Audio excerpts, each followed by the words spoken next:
ଏହି କୁକୁଡ଼ା ପାଳନରେ ଦୁଇଗୁଣ ଲାଭ। ଏହି ପ୍ରଜାତିର କୁକୁଡ଼ା ରାଜ୍ୟର କନ୍ଧମାଳ ଓ ବୌଦ୍ଧ ଜିଲ୍ଲାରେ ବହୁଳ ଭାବରେ ଦେଖାଯାନ୍ତି। ବର୍ତ୍ତମାନ ଏହି ପ୍ରଜାତିର କୁକୁଡ଼ାଙ୍କ ସଂଖ୍ୟା ପ୍ରାୟ 12 ଲକ୍ଷ ରହିଛି। ଏହିସବୁ ଅଞ୍ଚଳରେ ଏହି କୁକୁଡ଼ାଙ୍କୁ ଉଭୟ ଅଣ୍ଡା ଓ ମାଂସ ପାଇଁ ବ୍ୟବହାର କରାଯାଏ।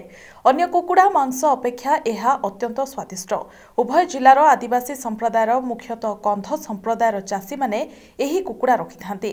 ଅଖିଳ ଭାରତୀୟ ସମନ୍ୱିତ କୁକୁଟ ପ୍ରଜନନ ଗବେଷଣା ପ୍ରକଳ୍ପ OUET ଦ୍ୱାରା କୁକୁଡ଼ାଗୁଡ଼ିକର ଶାରୀରିକ ଗଠନ, ଖାଦ୍ୟ ଗ୍ରହଣ ପ୍ରଣାଳୀ ଓ ଆବଶ୍ୟକତା, ଉତ୍ପାଦନ କ୍ଷମତା ଆଦି ନିରୂପଣ କରାଯାଇ ଏହାକୁ ପ୍ରଜାତିର ମାନ୍ୟତା ଦେବା ପାଇଁ ICAR national bureau of animal genetic ରିସୋର୍ସରେ ଆବେଦନ କରାଯାଇଛି।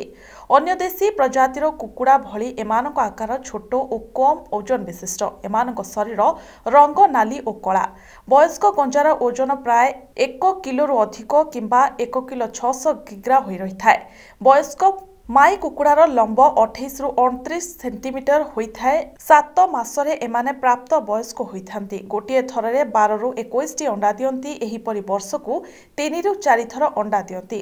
ଅଣ୍ଡାର ଓଜନ ପ୍ରାୟ 40 ଗ୍ରାମ ହୋଇଥାଏ। ଅଣ୍ଡା ଖୋଳପା ଓଜନ 5 ଗ୍ରାମ ଏବଂ ଅଣ୍ଡା କେଶର ଓଜନ 11 ଗ୍ରାମ ପାଖାପାଖି ହୋଇଥାଏ।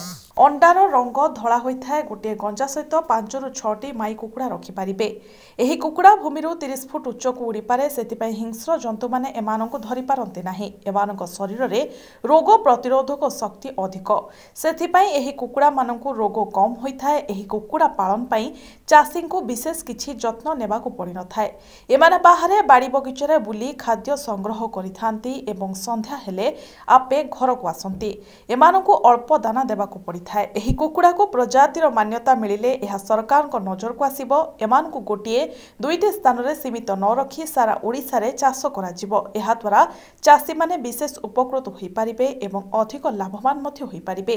ଏହି କୁକୁଡ଼ା ଉପରେ ଅଧିକ ଗବେଷଣାର ସୁଯୋଗ ମଧ୍ୟ ସୃଷ୍ଟି ହୋଇପାରିବ।